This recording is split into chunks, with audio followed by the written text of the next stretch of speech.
Good morning students. आज अपन कुछ examples लेंगे जो कि काफ़ी इम्पोर्टेंट है, एग्जामिनेशन में भी आए हुए हैं।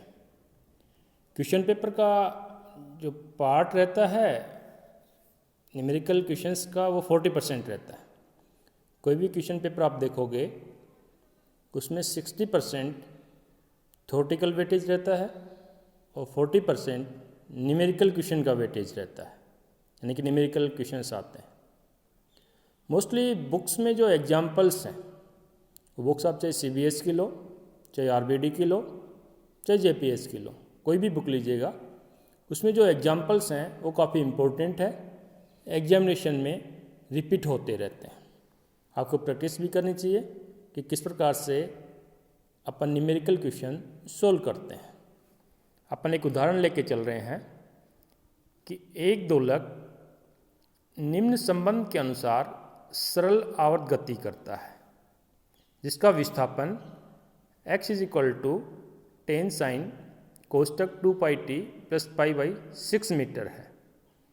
तब t = 2 सेकंड पर दोलक का विस्थापन, वेग एवं त्वरण ज्ञात करें तथा इसी समय पर इसकी गतिज ऊर्जा भी ज्ञात कीजिएगा। तो सबसे पहले तो आपको देखना है कि क्वेश्चन में क्या क्या दिया हुआ है। फर्स्ट इसमें देख रहा है कि विस्थापन दिया हुआ है x = 10 sin 2πt + π/6 और समय दिया हुआ है t = 2 सेकेंड। क्या क्या चाहिए अपने को, क्या क्या पूछ रहा है?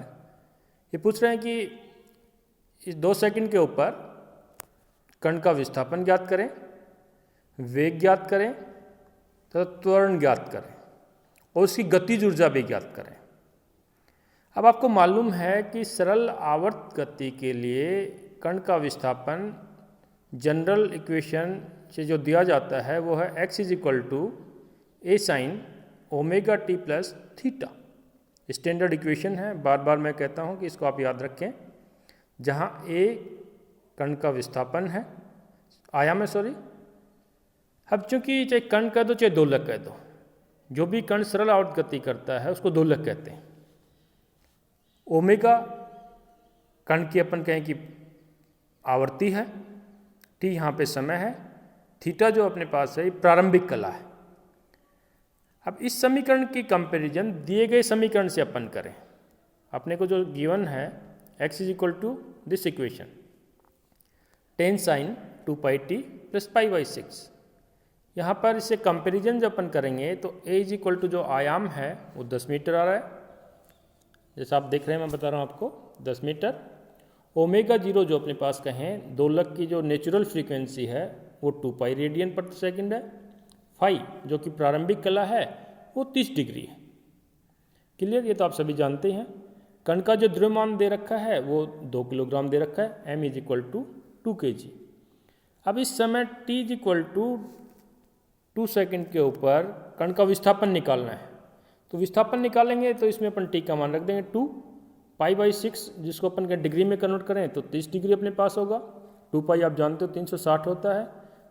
जब इसको अपन सोल्व करेंगे तो आप देखिएगा अपने पास आता कण का विस्थापन, जो वैल्यू अपन रखें, वैल्यू जब पुट की तो अपने को ये प्राप्त हुआ 10 sin 4π + π/6, यानी कि sin π/6 का जो अपन मान रख रहे हैं यहाँ पे 1/2, 10 मल्टीप्लाई है तो अपने पास कितना है 5 मीटर। अर्थात 2 सेकंड के बाद कण का जो विस्थापन होगा वो कितना होगा 5 मीटर। एक चीज़ आ गई अपने पास, विस्थापन आ गया। अब वेग ज्ञात करना है। वेग तो आप सभी जानते हैं, वेग = क्या होता है, डिस्प्लेसमेंट में समय के रेस्पेक्ट में परिवर्तन, यानी कि v = dx/dt। जो x अपने को दिया हुआ है उसका अवकलन कर रहे हैं, जब अवकलन करेंगे तो अपने को ये प्राप्त होता है।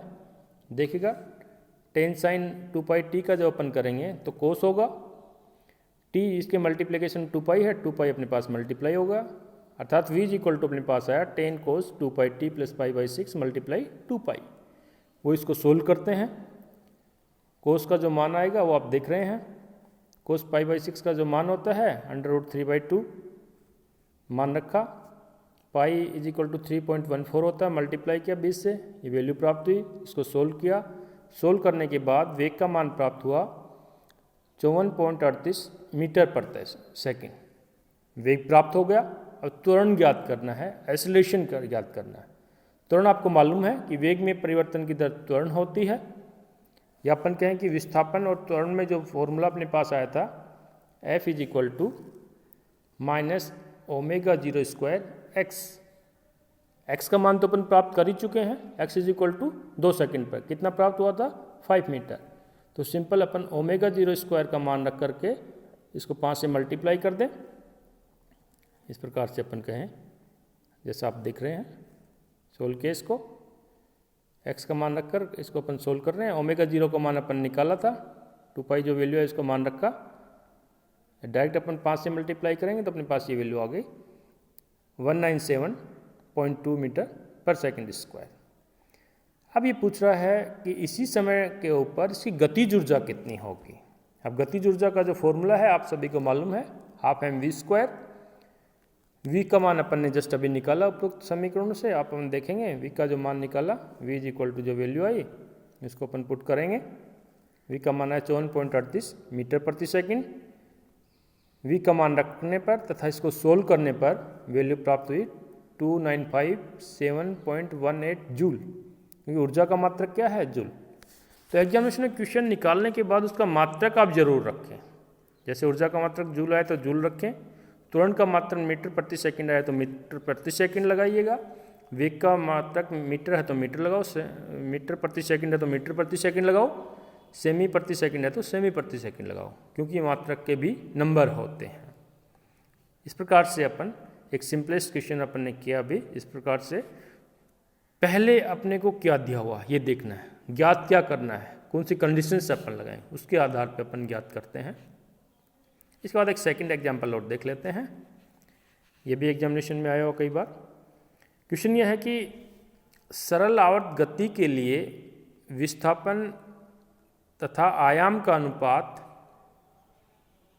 क्या होगा, यह ज्ञात कीजिए जबकि उसकी गतिज ऊर्जा कुल ऊर्जा की 90% हो। सबसे पहले तो क्वेश्चन समझना पड़ता है कि क्या दिया हुआ है, क्या ज्ञात करते हैं। इसमें पूछ रहा है विस्थापन और आयाम का अनुपात। विस्थापन तो x होता है, आयाम आपको पता है a, यानी कि x/a पूछ रहा है। और क्या दिया हुआ है, कंडीशन क्या दी हुई है कि उस कण की गतिज ऊर्जा उसकी कुल ऊर्जा की 90% है। अब चूंकि गतिज ऊर्जा आप सभी को मालूम है कि हाफ mv² होती है सरल आवर्त गति करने वाले कण के लिए। इसमें अगर v² का मान अपन रखें, v² का मान आप सभी जानते हैं, v इज इक्वल टू क्या होता है ओमेगा 0 √a² माइनस x²। इसको जब मान रखेंगे तो गतिज ऊर्जा अपने पास ये प्राप्त हुई half m omega 0² a² minus x²। वैसे आपको मालूम भी है कि ओमेगा 0² इज इक्वल टू क्या होता है k/m। तो कई जगह आप देखोगे m ओमेगा 0² की जगह अपन k रख सकते हैं, आगे अपन देखेंगे। अब इसकी कुल ऊर्जा क्या होती है, कुल ऊर्जा आपको पता है कि हाफ ka², हाफ ka², जो पहले भी अपन ने ज्ञात की। फिर वो कंडीशन लगाते हैं, कुल ऊर्जा अपन देखेंगे कुल ऊर्जा क्या होगी ई टोटल, जो कि दिया हुआ है। हाँ, इसको निकाल के बताया किस प्रकार से, हाफ mv² यानी कि गतिज ऊर्जा प्लस स्थितिज ऊर्जा, इन दोनों को जोड़ेंगे तो अपने पास आया हाफ m ओमेगा 0² a²। आप डायरेक्ट भी कर सकते हो, मैंने बताया कि कुल ऊर्जा कितनी बताई हाफ ka², k का मान यहाँ रखेंगे तो m ओमेगा 0² a²। अब अपन कंडीशन लगाते हैं। कंडीशन क्या दी हुई है कि गतिज ऊर्जा कुल ऊर्जा की 90% होती है। तो गतिज ऊर्जा इज इक्वल टू 90% मल्टीप्लाई कुल ऊर्जा।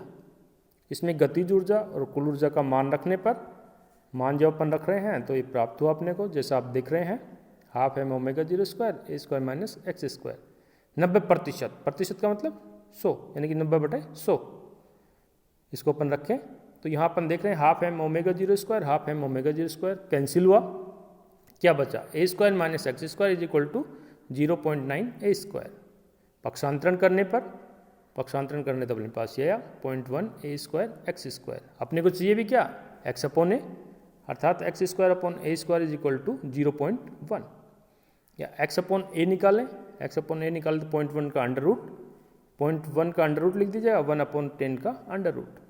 अनुपात में जब अपन इसको लिखेंगे तो 1:10। इस प्रकार से अपन ने 2 एग्जाम्पल लिए, आगे भी अपन एग्जाम्पल लेंगे। तो बुक्स में जो न्यूमेरिकल क्वेश्चंस है आप उनको सोल्व करना। Thank you.